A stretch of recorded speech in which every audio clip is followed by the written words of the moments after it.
안철수 의원의 혁신위원장 사퇴로 공석이 된 혁신위원장 자리, 뒷수습에 여념이 없는 국민의힘인데요. 송원석 비대위원장은 어제 빠르게 혁신위원장 자리에 새로 인물을 찾겠다고 얘기를 했죠. 하루 만에 일단 지켜졌습니다. 윤희숙 여의도 연구원장이 새롭게 임명됐습니다. 목소리 한번 들어보시죠. 비대위 의결사항을 말씀드리겠습니다. 윤희숙 여의도 연구원장을 혁신위원장으로 모시기로 하였습니다.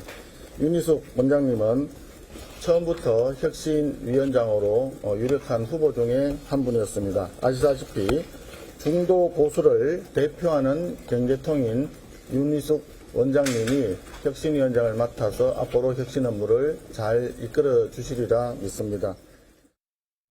네, 오늘 아침에 속보였습니다. 윤희숙 여의도 연구원장이 새롭게 임명이 됐습니다.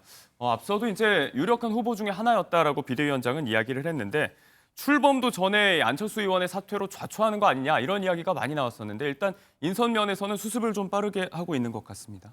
인선은 이제 수습 빠르게 하는데 다시 이제 혁신위원장이 온다고 해서 혁신이 가능하지 않다 저는 그렇게 봐요. 예. 왜냐하면 현재 이제 구주류라고 할 수 있는 친윤 세력이 당을 장악하고 있잖아요. 그러면 결과적으로 지금 혁신이라는 게 지금 국민의 당면의 혁신은 탄핵과 비상계엄으로 인해서 무너진 보수 어떤 궤면 이걸 다시 일으켜 세워야 하잖아요. 근데 어떻게 보면 탄핵 찬성에 앞장섰던 친윤 그런 구세력들이 당에 건재하고 있으면서 영향력을 행사하고 있는데 지금 뭐 윤희숙 혁신위원장이 내부에서 어떤 세력을 갖고 있는 것도 아니고 또 당원들의 어떤 뭐 지지를 받고 있는 것도 아니단 말이에요. 더군다나 이제 8월 한 19일 정도 전당대회가 있을 가능성이 큰데 그 안에 어떻게 무슨 일을 할 수 있을까? 네. 결과적으로 단순한 구호에 그칠 가능성이 크다 이렇게 보고요. 네. 결과적으로 지금 국민의힘이 현재 상황에서 탈출할 수 있는 방법은 이제 전당대회에서 당대표가 누가 되느냐의 문제거든요. 근데 그것도 지금 현재 상황에서는 과연 개혁과 혁신을 할 수 있는 당대표가 될 가능성이 확률적으로는 별로 없어요. 그래서 사실은 이제 지금 보면 국민의힘의 미래는 굉장히 암울하다 이런 생각이 듭니다. 네. 전반적으로 좀 회의적인 시각을 주셨는데 뭐 이제 언더찐윤 이런 이야기도 나오지만 잠시 후에 한번 공히 다뤄보도록 하고요. 이 안철수 의원의 사퇴 이후로 파장이 일파만파였는데 새롭게 임명된 윤희숙 여의도 연구원장은 앞서 이 사태에 대해서 이렇게 얘기를 또 하기도 했습니다. 지금 굉장히 절박한 시기인데 혁신위가 출범도 하기 전에 어떤 이 권한 다툼을 통해서 좌초됐다. 그래서 당의 진짜 주인도 아닌 사람들이 지금 주판을 튀기기에 바쁘다. 이런 식으로 이야기를 했습니다. 관련해서 이제 본인이 이런 자리를 맡게 된다면 또 어떤 역할을 할 것인가. 또 역으로 또 관심을 가져볼 수 있는 부분인데 자, 지금 김광삼 변호사님의 말씀대로 과연 이 실질적인 혁신이 가능할 것인가? 이 모든 사태의 출발점이죠. 안철수 의원이 오늘 아침 한 라디오 방송에 나와서 이렇게 이야기했습니다.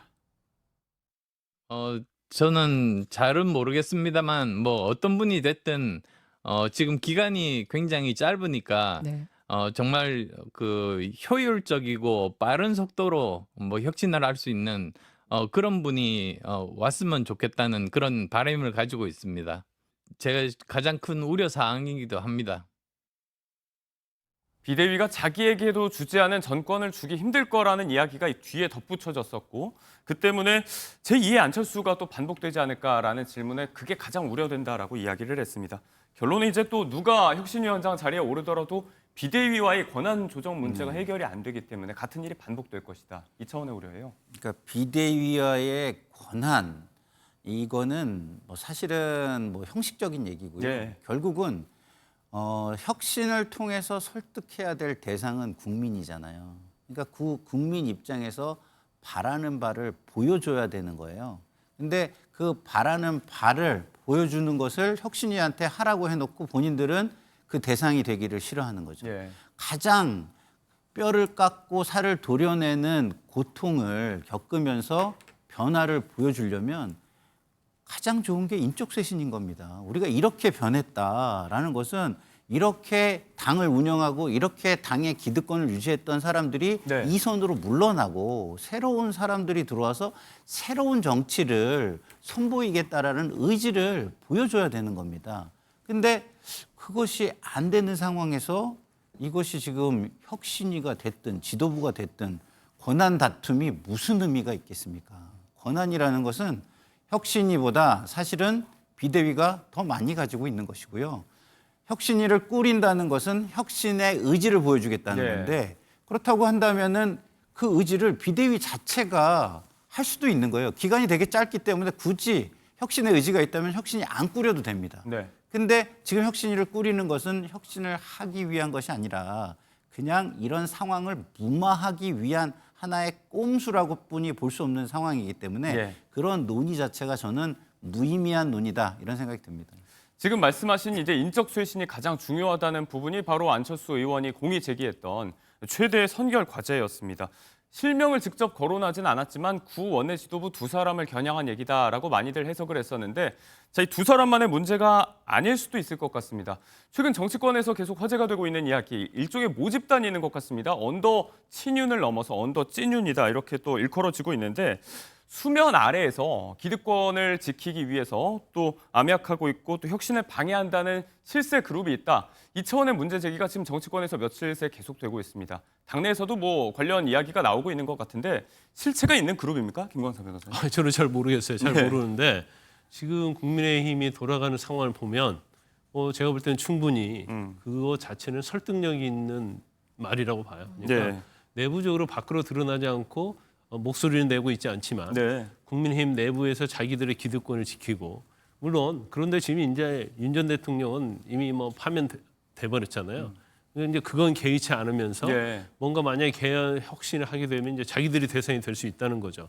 이제 그러다 보니까 이제 물밑에서 뭔가를 하는 그런 찐윤들이 있다. 예. 그래서 이제 구체적으로 누구누구다고는 얘기는 안 하고 있지만 그게 이제 TK에 기반을 두고 예. 있는 의원들, 그러면서 지역구는 열심히 관리하고 있는 의원들, 이런 사람들이 어떻게 보면 현재 이제 국민의힘의 개혁과 혁신을 방해하는 예. 장애물이 되고 있다. 이제 이런 얘기 많이 나와요. 그런데 그 사람들이 밖으로 들어다니지 않으면서 이제 은근히 하고 있기 때문에 사실 이제 그런 부분에 대해서도 개혁 혁신을 때 명시적으로 할 수 없고 예. 우리가 보통 친윤, 찐윤이라고 하면 보통 뭐 이철규 의원이랄지 아니면 뭐 쌍권이라고 권성동, 뭐 권영세 뭐 예. 이런 사람들 얘기하는데 이제 그런 사람들은 늘어난 의원들이고 이제 그 밑에서 오히려 이제 어떻게 보면 힘을 발휘하는 의원들이 국민의힘 이제 좌지우지하고 있다. 예. 이제 이런 얘기 많이 나와요. 그런데 뭐 제가 볼 때는 아닐 땐 굴뚝에 연기 나겠습니까? 뭔가가 있다. 저는 네. 그렇게 봅니다. 총대를 매지 않고 있는 실세가 따로 있다. 그 실체에 대한 여부를 떠나서 혁신을 가로막고 있는 구주류가 존재한다라는 게 지금 문제의식의 기본입니다. 조경태 육선 의원이 지금 이제 전당대회 출마를 공식화한 상황인데 본인이 당대표가 된다면 윤 대통령 체포 저지에 가담했던 당시 한남동 관저에 모였던 최소 45명의 의원들도 지금 탈당이라든지 배제 대상이 돼야 된다. 그러니까 지금 말씀하시는 건 결국 핵심은 인적 청산이에요. 네, 맞습니다. 조경태 의원이 부산에서 민심을 잘 저는 읽고 있다고 생각을 해요. 그러니까 지금 사실은 스스로 이 45명에 해당하는 분들이 정말 당을 위해서, 대의를 위해서 그리고 국가와 국민을 위해서 네. 자신들을 돌아보고 정치 일선에서 한 발 물러나서 자숙의 시간을 갖는다면 저렇게 억지로 쇄신의 대상을 삼거나 이러지 네. 않겠죠. 그렇지만 그럴 마음이 없다는 것. 그러면 그런 마음이 없으면 그분들이 기득권을 내려놓을 것이냐? 내려놓지 않겠죠. 그럼 내려놓지 않으면 결국은 계속해서 그 이미지를 가지고 그 이미지에 또 벗어나지 못하는 정치를 해나가고 그럼 예. 국민들에게는 그분들의 목소리는 전혀 들리지 않을 겁니다. 다시 말해서 무시되는 야당, 네. 그 야당의 자격조차도 인정받지 못하는 야당이 될 것이기 때문에 당연히 뭐 당대표가 돼서 하고자 하는 게 뭡니까? 당을 선거에 이기는 정당으로 만드는 거 아니에요? 그러면 네. 그런 이미지를 벗어내는 것이 가장 중요한 것이죠. 그래서 민심을 잘 듣고 그 목표를 가장 잘 세운 것이다라는 생각이 드는데 네. 인적쇄신은요 쉽지는 않죠. 그래서 저것이 너무 갈등으로만 치다라도 예. 문제가 될 것이라는 생각은 드는데 현명한 어떤 방법을 강구하고 계신지 궁금합니다. 이런 평행선이 꽤나 좀 오래 그려지고 있습니다. 갈 길 바쁜 국민의힘 이야기.